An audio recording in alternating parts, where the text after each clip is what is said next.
The picnic basket flew into the sky, and nobody knew why. It was a bright, sunny morning in the colorful town of Blooperville. Birds were singing, flowers were dancing in the wind. Everything looked calm and happy. Then, boing! A sandwich shot out of a picnic basket and landed on a mailbox. "Not again!" shouted Nibbo, a cheerful little boy with giant sneakers, messy hair, and a backpack full of snacks. Picture this. Nibbo had planned the perfect picnic. Crunchy chips, apple juice, jelly rolls, a giant blanket with smiling clouds on it. He had even packed dancing strawberries.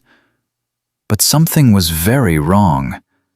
Every item he placed in the basket popped upward instead of staying inside. A banana floated away.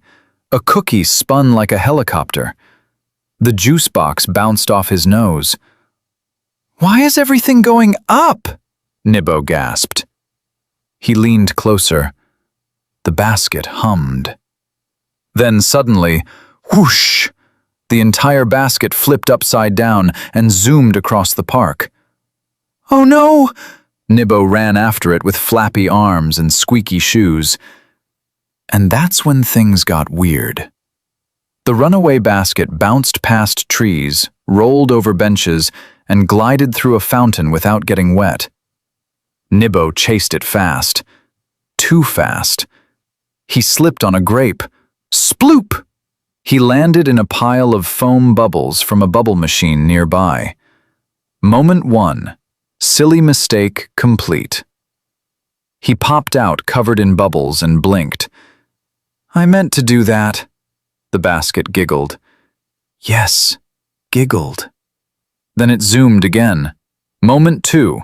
Chase begins. Nibbo dashed through the park, jumping puddles and ducking flying napkins. The basket raced through a playground tunnel, bounced off a seesaw, and launched into the air from a trampoline. Nibbo followed. He bounced once, twice, third bounce, zoom!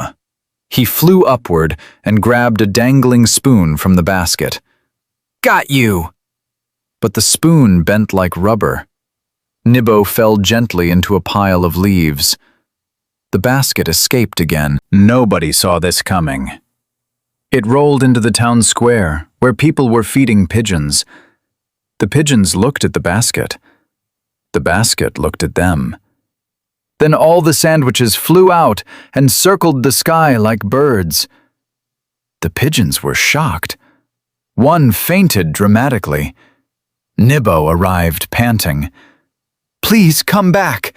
That food is for lunch." The basket made a raspberry sound. "P-b-bit." Then it rolled straight into old Wibble's gadget shop. Nibbo froze. Oh no. Gadgets mean trouble. Inside the shop, springs bounced, clocks ticked backward, and tiny machines polished bananas for no reason. At the center stood Professor Wibble, a kind inventor with giant glasses and hair shaped like lightning. "Ah, Nibbo," said Professor Wibble. "Have you seen my gravity reverser?" Nibbo pointed slowly. "The basket?" Professor Wibble gasped so hard his mustache twitched. "My invention! I attached it to the wrong object!" But wait. Before anyone could react, the basket activated a second switch. Every chair in the shop floated to the ceiling. The lamps spun sideways. Professor Wibble rose like a balloon. "My socks are leaving me!" he cried. Moment 3. Unexpected helper. A tiny robot rolled out from under the counter. It was round, shiny, and wore a paper hat. "Beep," it said proudly. "This is Boopster," said Wibble while floating upside down. "He helps during emergencies." Boopster sprayed toast crumbs like confetti. "Not helpful," shouted Wibble. Boopster beeped sadly. Nibbo knelt beside the robot. We need to stop that basket. Boopster's eyes lit up. It projected a map onto the floor, showing the basket's path across town. Next stop, Rainbow Hill. Oh no, Nibbo said. That hill is steep. The trio rushed outside. Nibbo ran. Boopster zoomed on wheels. Professor Wibble bounced behind them, still partly floating. The basket had already reached Rainbow Hill and was climbing upward on its own. That made no sense. Then it reached the top and launched down the hill at super speed. Moment 4. Everything goes wrong. The basket barreled downhill like a rocket. Sandwiches flew everywhere. Blankets wrapped around trees. Juice boxes sprayed fountains in every direction.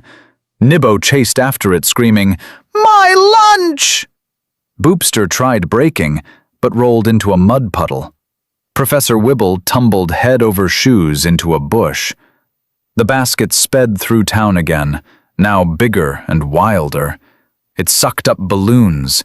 It collected socks from laundry lines. It grabbed noodles from a restaurant window.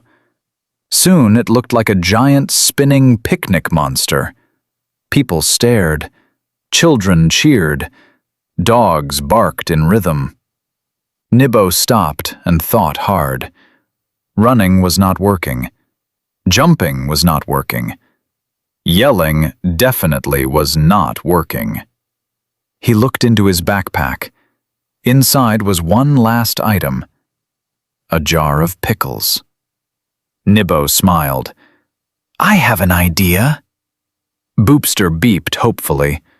Professor Wibble crawled from the bush wearing 3 leaves. "What is it?" "Trust me." Moment 5. Smart comeback. Nibbo climbed onto a fountain ledge and waved the pickle jar high. "Hey, basket! Snack time!" The basket screeched to a stop. Slowly it turned. Then it rushed toward Nibbo like a hungry tornado. "Perfect," Nibbo whispered. At the last second, he tossed the pickle jar into an empty delivery cart nearby. The basket swerved hard to follow it. Swish! It landed inside the cart. Boopster slammed the lid shut. Professor Wibble pressed the gravity reverser remote. Click! Everything dropped. Softly. Sandwiches landed on plates. Socks floated onto heads. Balloons bounced away. The giant blanket drifted down and covered the cart like a sleepy cloud. Silence. Then, ding! The basket opened gently. Inside, everything was neatly packed again. Nibbo blinked. It organized itself? Professor Wibble adjusted his glasses. Remarkable. My machine may have added tidying powers. The town cheered. People clapped. One pigeon fainted again for attention. Nibbo spread the picnic blanket in the park at last. Everyone joined in. Professor Wibble brought lemonade. Boopster served cupcakes with tiny beeps. Children laughed. Birds danced. Even the basket sat quietly beside them, like nothing had happened. Nibbo took a huge bite of sandwich. Worth it. But then, it got worse. The blanket slowly began to rise. Nibbo looked down. Oh no. The gravity reverser had slipped under the picnic blanket. Everyone gasped. The whole picnic floated 3 feet into the air. Cupcakes drifted by. Juice boxes spun like planets. Professor Wibble smiled nervously. Minor detail. Nibbo grabbed his sandwich and laughed. Well, upside-down picnic it is. And the basket quietly stole the pickles.